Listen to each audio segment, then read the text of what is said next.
Hey there. Hope all is right in your world. So the question that I have for you today is, what do you do when a card that you want becomes unaffordable? I've decided to take a little bit of a different strategy with this card, the 1967 Bobby Orr Topps card number 92. And I've taken a little page from the baseball collecting world. I've also decided to dive deeper into population counts to try and figure out where's the best avenue that I need to take. So with this video, I'm going to tell you about what I've done when purchasing this card and what I hope to do in the future. Here we go.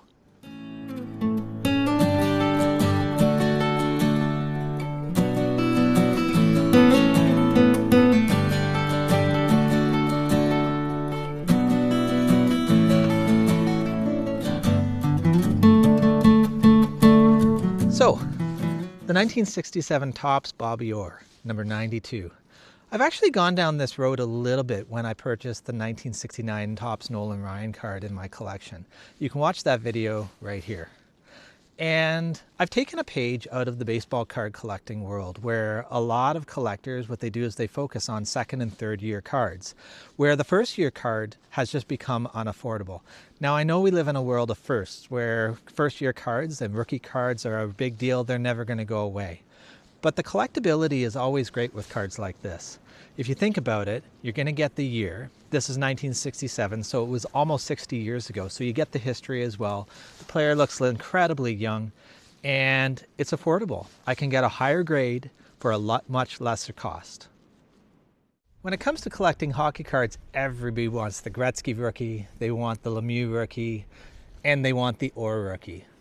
The 1966 Topps Bobby Orr rookie. It's like the card. Every time I go to the Toronto Expo, you can see amazing showcases with 3, 4, 5, sometimes even 10 or more of that card in their showcases.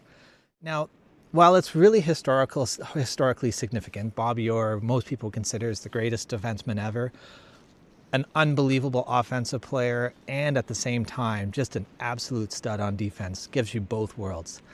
And with that card, it just comes with the want of the collecting world. Everybody wants to add that card. So the prices are always staggeringly high.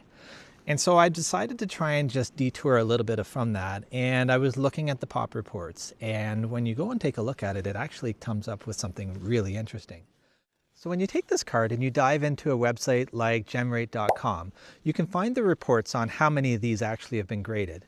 If you think of the card previous, the 1966 Topps Orr rookie, I would guess that most of them have been graded by now.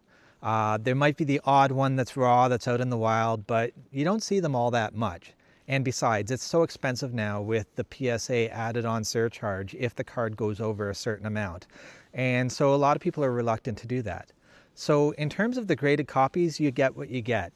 And this one right here is about the same. If you look at the 66 Orr, you're looking at about 1,630 cards roughly that have been graded across all of the grading companies. With this one here, you're looking at just around 1,100, give or take. And that's significantly lower. It's actually about 36% lower than the rookie card itself. This card is actually harder to find. If you go even further with the PSA, you're going to find that those cards, if you go PSA 4 and above, those cards are actually quite plentiful. Most of the graded cards are right in that niche. So finding a PSA 2, a PSA 3 or 4 with some eye appeal or some good eye appeal can be a little tougher. But if you do find them, they're actually really nice, especially if you get a centered one. And that price range is right in the range that you want. And so there you go. There are a couple of things I want you to take away from this. Number one, affordability also gives you a road into eye appeal. And for the 1967 Topps Bobby Orr, great centering, really awesome surface, and nice corners. It gave me some insight into a card that I really knew I needed to pick up. And number two, use those pop reports. It's unbelievable how many things that you can find where the numbers are lower. This card, there's almost 36% less of these graded out there than there are of the Bobby Orr rookie card. So in closing, leave your comments below. Tell me which cards in the second, third, and fourth years of vintage players do you collect that have really been keys to your collection. I'd love to know. And until next time, take care, and I'll see you down the road.